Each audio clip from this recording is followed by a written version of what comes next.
بسم الله الرحمن الرحیم. نن ورځ موږ چې درس اډیشنل کلاک دی. اډیشنل وایي اضافي ته. اډیشنل چې مطلب یو اضافي ساعت موږ واخلو. اډیشنل clocks can display the time on other time zones. دغه ګوره موږ ته د نورو زونونو یا د نورو سیمو وخت موږ ته ښیي.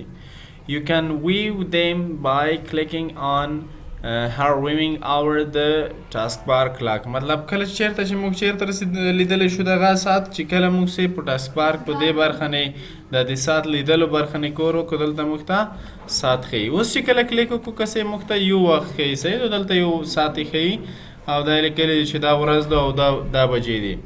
که اډیشنل کلاک اضافه کړو دلته موږ اول چک مارک باید ولګوو شو دیس کلاک. مطلب چې شی وکړه دغه ساعت موږ ته وښیه. یو خدا ټایم زون یا کلاک دی چې موږ ته یې ښیي. که زه اوس بدل کړم 8 بجې دي یو بل هیواد واخلم نو ښه اسلام آباد به لږ څه وي چې په ټایم مې پوه شوئ.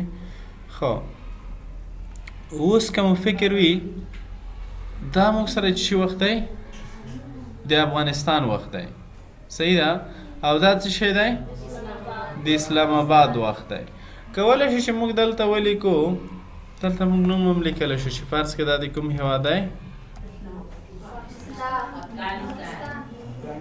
ښه دلته مو دا ولیکو. کله چې اوس دلته کلیک کوو موږ ته څه وختونه ښیي 2 وختونه ښیي چې په کابل کې اوس څو بجې دي 8 بجې 9 او همدا ډول په پاکستان کې تقریبا 9 دی 8 بجې 9:50 دي. که چېرته غواړو چې د یو بل هیواد وخت هم وښایو نو بیا شو بل باندې کلیک او دلته ګوره راځو د همغه ټایم زون سلیکټ کوو. ښه نو ټایپې به وښایو سیدو. ښه نو دا آی تھنک از کاناډا که نه ټایپې په کاناډا کې دی که نه شته دا په نه فکرم کوم هیواد کې دی ټایپې. ښه یو بل ځای به پیدا کړو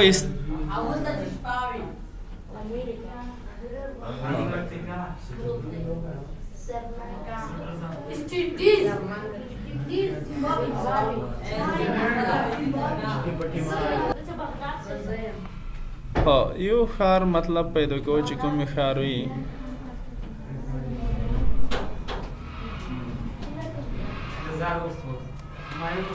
موږ اتلانتیک ټایم کاناډا موږ سلیکټ کړه چې کاناډا کې اوس څه وخت دی. کله مې چې دا نه کلیک وکړئ دې وروسته بیا چې و افلای وایي اوس به دریم ساعت هم موږ دلته وښیي. ګوره یو دا شی یو دا شی یو دا دی. که غواړو دې ته نوم هم ورکړو نیم ډسپلی انټر نیم مطلب موږ یو نوم ورکوو دلته به دا نوم هم موږ ته څنګه کي. ښه نو اوس پوره شو کاناډا او همدا ډول سره پاکستان.